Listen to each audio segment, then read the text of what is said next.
Jelas aku merasa ganteng. Mungkin sebelum ke sana pikiranku itu kecil. Oke guys, welcome back to my channel. Jadi sekitar seminggu lalu aku mendapati bahwa channel aku itu udah tembus 1000 subscribers. Yeay! Aku itu excited banget karena akhirnya aku bisa tembus satu milestone, itu 1000 subscriber, yang dari dulu aku yakin semua YouTuber awal itu pengen 1000 subscribers ya. Cuman kalau dulu aku ngejar konten itu, aku buat konten itu adalah tujuannya untuk ngejar 1000 subs. Jadi setiap upload itu harus ada, ayo jangan lupa subscribe segala macam. Tapi sekarang mungkin karena udah lama, jadi aku lebih ke buat konten itu adalah untuk informatif saja guys. Dan ya semoga konten-konten yang aku post itu bisa berguna untuk kalian gitu. Nah jadi dalam rangka memperingati 1000 subscribers, ya jadi kemarin aku sempat posting pertanyaan-pertanyaan, bukan pertanyaan, ajakan untuk tanya-tanya Q&A di Instagram aku. Dan aku udah dapat beberapa pertanyaan dari teman-teman nih. Jadi aku akan jawab beberapa pertanyaan yang dilemparkan oleh teman-teman untuk aku.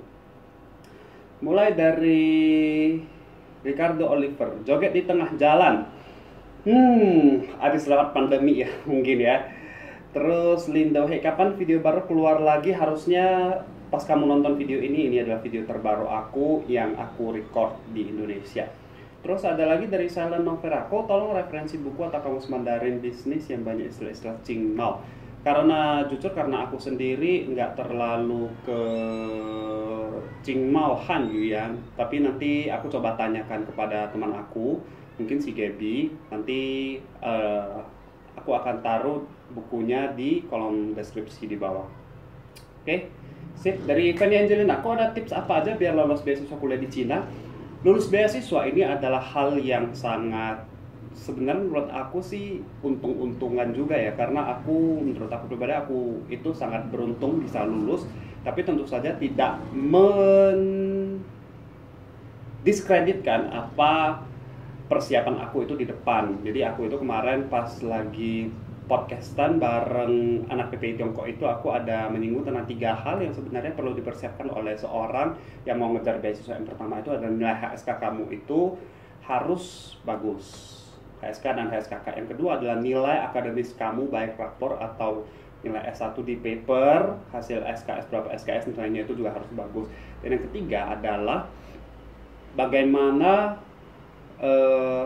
surat rekomendasi dari profesor atau associate profesor itu dituliskan, bagaimana dia menceritakan tentang kelebihan kamu agar kamu bisa lulus itu. Ini sangat penting juga. Jadi 3 hal ini. Dan kemarin ada tambahan juga dari teman PPI Tiongkok yang lain adalah harus sering berorganisasi. Tapi karena aku jarang berorganisasi, aku nggak bisa ngomong banyak. Cuman selain dari 3 ini, aku rasa berkas-berkas yang diperlukan saat apply beasiswa itu kurang lebih sama. Jadi paling kalau dilihat pun sebagai seorang reviewer scholarship ya, jadi jurinya itu, judge-nya itu atau lawsunya itu, dia paling akan melihat 3 hal ini, yaitu yang pertama nilai HSK, HSKK, yang kedua adalah nilai akademis, nilai raport atau nilai ijazah, yang ketiga adalah surat referensi. Jadi 3 hal ini yang membedakan kamu dari aplikan-aplikan lain. Ya, gitu. Kak udah jomblo berapa lama? Sekitar 5 tahun. Kak mau nikah nggak? Kalau ada jodoh yang cocok, mau dong. Kak punya pacar nggak? Untuk sementara belum. Itu dari Hen 1692 teman aku ya. Dari Fui, lebih enak tinggal dan hidup di China atau di Indo? Ini pertanyaan menarik karena menurut aku untuk long term ya, tentunya aku tetap balik ke Indo untuk long term. Tapi untuk short term mungkin kalau ke China itu misalnya kayak aku kuliah 2 tahun itu benar-benar enjoyable banget. Jadi kita benar-benar tahu bagaimana kondisi di China itu gimana, mereka function-nya itu seperti apa. Jadi benar-benar membuka, itu benar-benar katak yang keluar dari tempurung gitu loh guys. Ya, jadi jawabannya adalah lebih enak tinggal dan hidup untuk long term di Indo. Tapi untuk short term itu worth banget kita visit China untuk 1 tahun, 2 tahun, atau katakanlah kerja 3 tahun atau 5 tahun dan sebagainya. Selanjutnya dari Marina, Chen Xingyun, adik aku akhir-akhir ini lagi sibuk apa bos? Akhir-akhir ini aku lagi sibuk. Kemarin aku lagi main Genshin Impact, tapi akhirnya aku uninstall karena gamenya terlalu time consuming banget. Karena aku lagi balik main ke game aku bukan game aku, game yang aku emang sangsong gitu ya, Goddess of Genesis. Selain itu aku sekarang paling sibuk kerja sih, tapi ini kan lagi Zhongguo Shuangjie, itu Guoqingjie, hari kemerdekaan bertepatan dengan Zhongqiujie, jadi festival kue bulan, jadi mereka libur 8 hari. Jadi pas aku rekaman ini aku lagi libur 8 hari dan libur hari terakhir, jadi lagi santai-santai. Habis berapa total kuliah di sana? Pertanyaan yang bagus. Aku kemarin pernah hitung dengan Mbak Uti, ibu negara, kalau tanpa beasiswa itu kurang lebih 1 tahun harus menghabiskan sekitar 100-200 juta ya, kalau nggak salah ya. Nah, kebetulan aku dapat beasiswa, jadi aku nggak menghabiskan uang sepeser pun, malahan aku bawa uang balik ke Indonesia. Ya, karena aku orang di sana tuh hemat banget. Bahkan aku kemarin sempat hitung itu, aku dalam sebulan itu bisa menghabiskan hanya 1,4 juta tinggal di Beijing. Tapi dengan catatan scholarship, tempat tinggal, dan uang jajan itu aku dikasih. Jadi aku dikasih tiap bulan 6 juta, terus aku spend cuma 1,4 juta, itu aku paling hemat dalam sebulan. Dan aku masak sendiri, jadi aku nggak beli di luar. Dari Grad Jan 08, jadi apakah asrama di kampus China sama seperti yang di film-film kebanyakan?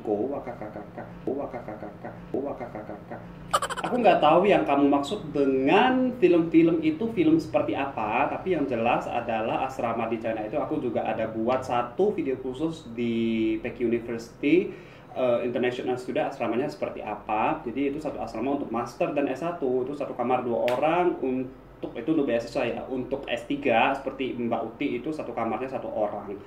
Florence Wijaya, kok merasa ganteng nggak atau mirip kambing? Jelas aku merasa ganteng, meskipun aku udah naik 9 kilo di Indonesia ya.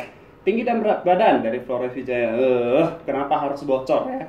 Tinggi 178, berat badan setelah di Indo 80 kilo. Sebelum pulang ke Indo terakhir aku, ya pas baru balik ke Indo lah, hari pertama 71 kilo, dan itu aku merasa pede banget dengan body aku ya. Sekarang aduh, bapak yang guys tetap ganteng ya. Felicia Wijaya, bagaimana perasaan bapak untuk 1000 subsnya Pak Hari, mohon dijelaskan. Saya excited banget, terus saya taunya itu bukan saya terus diliatin sub saya, jadi aku taunya itu subs aku 1000 itu pas suatu malam itu aku dapat komenan, terus di bawah balasan itu dia kayaknya ngomong terima kasih ya, udah 1000, udah 1K aja subsnya, semangat terus aku kayak terkejut, hah udah 1000, terus aku lihat bener di channel aku udah 1K subscribers, terus aku seneng banget ya, jadi excited. Yifai 54K, masih berapa tahun lagi sekolah di Cina? Saya udah lulus tahun lalu. Terus Teresia Agustin, kok perbedaan apa yang dirasakan sebelum kuliah di China dan setelah di China, fasilitas, lingkungan, dan lain-lain? Fasilitas, yang pertama fasilitas umum di sana sangat fangpin banget. Aku itu benar-benar merindukan di sana itu bisa jalan, bisa naik MRT dan segala macam. Kalau di Indo saya mau keluar harus buka pintu, bawa mobil, panasin mobil segala macam, dan menurut aku itu mungkin beda-beda ya tiap orang, tapi menurut aku itu cenderung merepotkan. Kalau di Indo, kalau di luar ganti baju, tinggal jalan, naik, bayar, turun, selesai. Meskipun jalannya itu mungkin agak capek ya, tapi aku pribadi sih lebih suka jalan kalau di luar. Kalau di Indo sih ya mungkin karena cuaca panas, lingkungan banyak debu segala macam, aku kurang prefer jalan. Itu dari lingkungan dan fasilitas. Terus perbedaan apa yang dirasain? Mungkin sebelum ke sana pikiranku itu kecil. Jadi benar-benar kecil banget, termasuk bagaimana cara aku bersosialisasi dengan orang lain. Karena sebelum aku ke sana, termasuk sekarang aku di Medan, aku nggak tahu kenapa aku tuh jarang banget mau keluar. Jadi aku orangnya itu homey banget, Cainan katanya, suka di rumah, nggak suka keluar. Tapi begitu aku sampai di Beijing, aku itu di sana orangnya easy going banget. Jadi selalu aku itu nanya orang, ayo karaoke, kan di tempat itu kita itu ada karaoke yang bersih ya. Ayo biliar, ayo karaoke, ayo jalan-jalan kemana, ayo kita piknik dan segala macam. Ayo kita main ini, ayo kita kumpul di kamar aku. Kalau roommate aku si Cia itu lagi pulang. Jadi aku benar-benar di sana itu mungkin karena aku kehilangan sosok keluarga ya di luar. Terus kita itu sendirian. Jadi lebih cenderung ke ayolah carilah keluarga yang keluarga kedua gitu, kayak teman-teman ataupun orang sama-sama Indonesia. Jadi kita lebih ke membentuk satu unity satu kebersamaan gitu sebagai keluarga kedua di luar negeri. Mungkin itu sebabnya aku di luar itu lebih suka bersosialisasi sama teman-teman. Tapi kalau di Indonesia, karena sudah ada sosok keluarga ini, jadi aku merasa ya udah maunya di rumah aja gitu loh. Mungkin itu adalah salah satu penyebab aku kalau di Medan itu aku meskipun ada yang ngajak aku keluar, aku itu orangnya benar-benar males banget. Aku itu lebih suka di rumah. Yang terakhir dari Emir ini, HNG. Setelah lulus kok kerja apa ya? Jadi aku sekarang kerjaanku adalah translation. Aku jadi translator atau localization expert di salah satu gaming company. Ya gitu, aku translate dari gaming yang kontennya bahasa Mandarin, aku translate ke bahasa Indonesia. Selain itu juga aku sekarang lagi terima project subtitling, atau misalnya ada gaming company baru yang mau, itu mereka bisa cari aku untuk bagaimana menerjemahkan hasil mereka, game mereka, produk mereka, subtitle mereka dari bahasa Mandarin ke bahasa Indonesia. Jadi mungkin kalau kalian sering nonton film-film drama bahasa Mandarin di YouTube atau di mana-mana, mungkin itu adalah salah satu hasil karya aku dan tim aku. Yeay. Oke, jadi untuk pertanyaan-pertanyaan 1000 subsnya seperti ini saja.